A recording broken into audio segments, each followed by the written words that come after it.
Hello friends, welcome to happy Pavan cooking. இன்றைக்கி நம்ம பார்க்க போகிற ரெசிபி பூரி மசால்.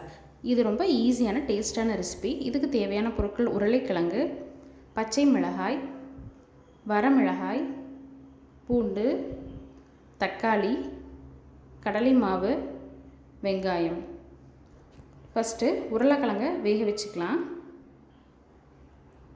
பாருங்கள், வெந்துருச்சு. இப்போ கடாயில் எண்ணெய் ஊற்றி கடுகு தாளிச்சுக்குங்க. இப்போது அரைச்சி வச்சுருக்க பூண்டை ஆட் பண்ணிக்கலாம், வெங்காயம் ஆட் பண்ணிக்கலாம்,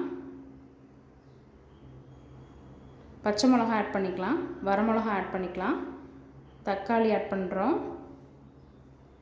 நல்லா ஃப்ரை ஆகட்டும். இப்போ நம்ம வேக வச்சுருக்கிற உருளைக்கிழங்கையும் ஆட் பண்ணிக்கலாம். கூடவே கொஞ்சம் தண்ணி சேர்த்துக்குங்க. இப்போ மஞ்சள் தூள் கொஞ்சம் ஆட் பண்ணிக்கலாம், உப்பு கொஞ்சம் ஆட் பண்ணிக்கிங்க, பெருங்காயத்தூள் கொஞ்சம் ஆட் பண்ணிக்கிங்க. நல்லா கலந்து விட்டுக்குங்க. ஒரு கிண்ணத்தில் கடலை மாவு போட்டு அதை கரைச்சிக்கலாம். பாருங்கள், நல்லா அப்படி மிக்ஸ் பண்ணி விட்டுக்குங்க. கடலை மாவு ஊற்றினா தான் கொஞ்சம் கெட்டியாக இருக்குமுங்க. இதை உள்ளே கலந்துக்குங்க.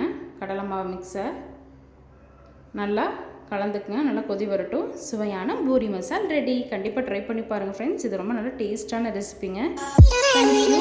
லைக் பண்ணுங்கள்.